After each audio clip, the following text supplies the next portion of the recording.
Vivid, Florida. Stories are edgy, potent. This cover image released by Riverhead Books shows Florida, by Lauren Groff.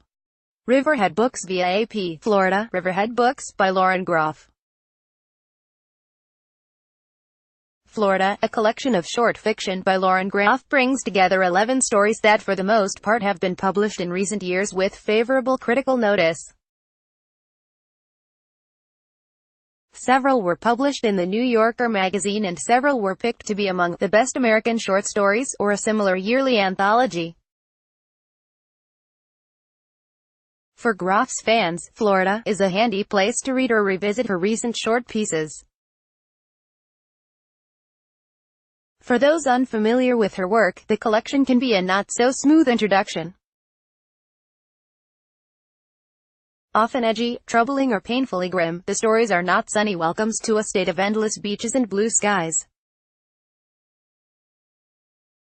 But Groff, whose pages are filled with potent, original prose, is a gifted guide to a strikingly vivid Florida of the mind. In I Wall, a hurricane batters a woman's Florida homestead as she seeks refuge inside. The arrival of the hurricane, mixed with the woman's nightmarish mental flights into her past, it is brilliantly described moment by moment. The lake goosebumped. I might have been looking at the sensitive flesh of an enormous lizard. The swing in the oak made larger arcs over the water. The palmettos nodded, accepting the dance.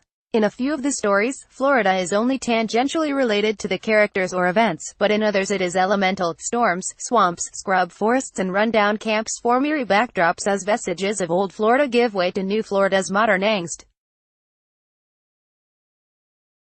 Many of the main characters in these stories are in search of stability, a personal sense of peace, but maybe not love. Most are women, although one is a man raised in a cracker-style house at the edge of a swamp, and two are young sisters fighting starvation on an island.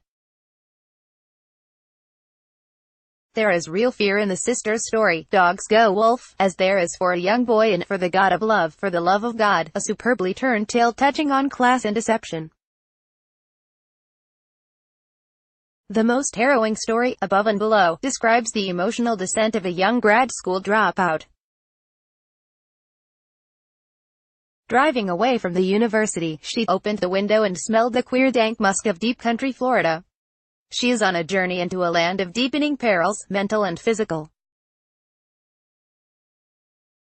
Groff, a highly regarded writer who was a National Book Award finalist for her 2015 novel, Fates and Furies, makes this story, like most others in her new collection, an extraordinary trip for the reader. ____online, books copyright 2018 The Associated Press. All rights reserved. This material may not be published, broadcast, written or redistributed. Advertiser content.